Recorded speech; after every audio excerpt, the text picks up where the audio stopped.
पत्नी सोनम रघुवंशी के साथ हनीमून मनाने के लिए अपने घर से लगभग 2172 किलोमीटर दूर जा रहे थे। रास्ते में एयरपोर्ट पड़ता है, उस पर एक फोटो खींचते हैं। फोटो खींचकर अपने घर वाले ग्रुप में डाल देते हैं, परिवार को दिखाते हैं कि हम लोग यहाँ पहुंच चुके हैं। जैसे ही माँ उमा देवी ने वो फोटो को देखा, फोटो को देख के बार बार जूम कर रही थी। जूम करने के बाद माँ को बहुत गुस्सा आता है।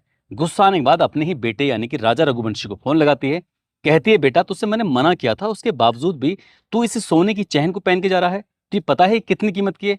लगभग 2.5 से 3 लाख रुपए की चैन है। इसको ले जाने की क्या जरूरत थी? तुम हनीमून मनाने के लिए जा रहे हो या यहाँ पर सोना चांदी का अपना दिखावा करने के लिए जा रहे हो? तभी राजा रघुवंशी कहता है कि माँ, मैं इसे लाना नहीं चाहता था, लेकिन पत्नी सोनम जिद करने लगती है कि अपनी ज्वेलरी पहन के चलना, अपनी चैन पहन के चलना, अच्छे लगते हो। कुछ इस तरह की बात कही थी। तब माँ समझाती है कि बेटा, जब बाहर घूमने के लिए जाते हैं तो अपनी अच्छी चीजों की, अपनी कीमती चीजों की नुमाइश नहीं करते हैं। मौका मिलते ही इस चैन को छुपाकर अपने बैग के अंदर रख देना, ताकि किसी की इस पर नजर ना पड़े। माँ को थोड़ा डर था, कहीं इसकी सोने की चैन किसी को दिखाई दे, कोई इस पे हमला ना कर दे, मेरे बेटे को कहीं कोई नुकसान ना पहुंचा दे। इसलिए माँ अपने बेटे से बार बार बात करती थी, ये पूछने के लिए, अब कहाँ हो तुम, ठीक हो कि नहीं हो।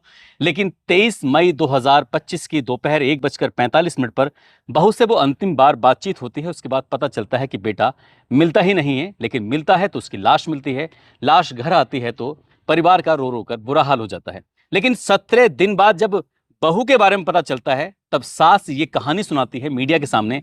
कहती है कि मुझे शक तो पहले से ही हो चुका था, लेकिन मैं बहू के ऊपर कोई लांछन लगाना नहीं चाहती थी। कहीं ऐसा ना हो कि मेरा बेटा तो जा ही चुका है, कहीं ऐसा ना हो कि बहू के साथ भी कुछ गड़बड़ ना हो गई हो। आज की इस कहानी के माध्यम से समझने की कोशिश करते हैं कि आखिरकार सोनम ने यह कत्ल क्यों करवाया था, इसके पीछे की क्या वजह थी, और अभी आगे बाकी क्या खुलना बाकी रह गया है।